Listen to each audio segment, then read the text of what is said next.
Greetings, ladies and gentlemen of the interwebs. I am Zach, and I am back again for another Netflix original film review.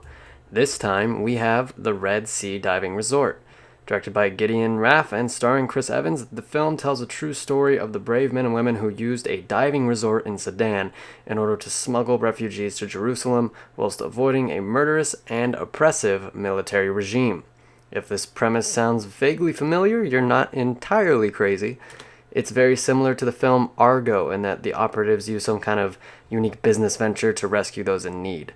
Both are incredible stories, but this film will end up being known as the poor man's Argo. Let me just say that I originally had the trailer to this movie playing over the video, but Netflix took it down, they blocked it.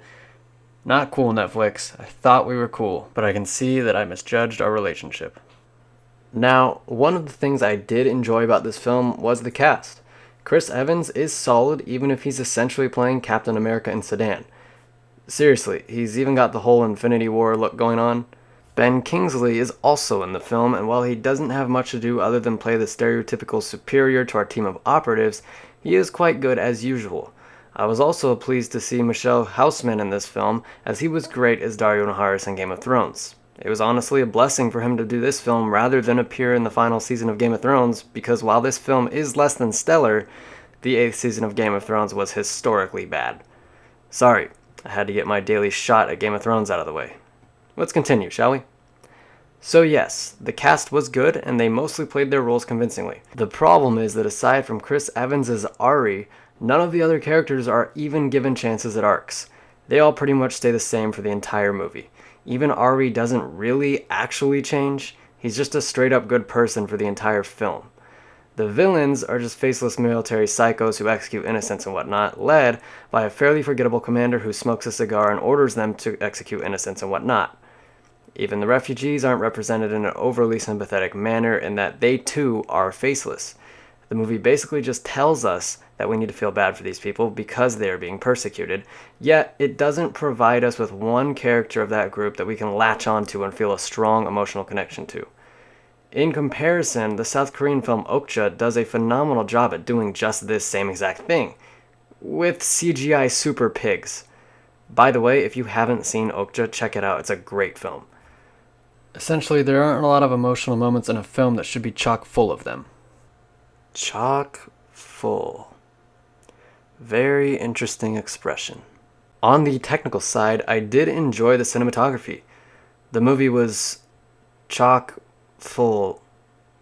The movie was stuffed with dynamic shots and excellent compositions. I also thought the score was subtle yet effective. I found the editing to be a little wonky, especially some of the transitions. It looked like the editor went crazy with the transition tab in Adobe Premiere. It just felt a little amateurish and it took me out of the film. It's sad because this feels like it could have been a good film. It definitely seems like there's one in there somewhere, but they just didn't pull it off. At the same time, this isn't the worst movie I've ever seen. That honor goes to Man with a Movie Camera, by the way. Yes, it's about as exciting as it sounds. I don't feel like I wasted 2 hours of my life on the Red Sea Diving Resort. If nothing else, I got to learn some cool history from the film.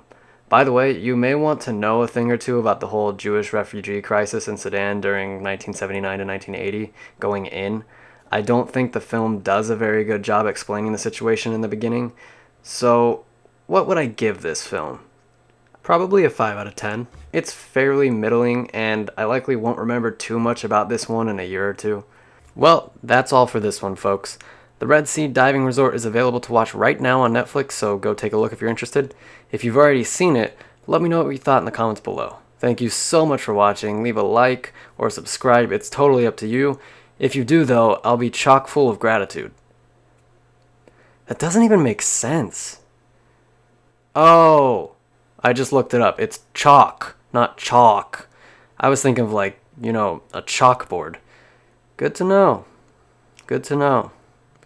Anyway, I'll see you on the next one, folks. Bye!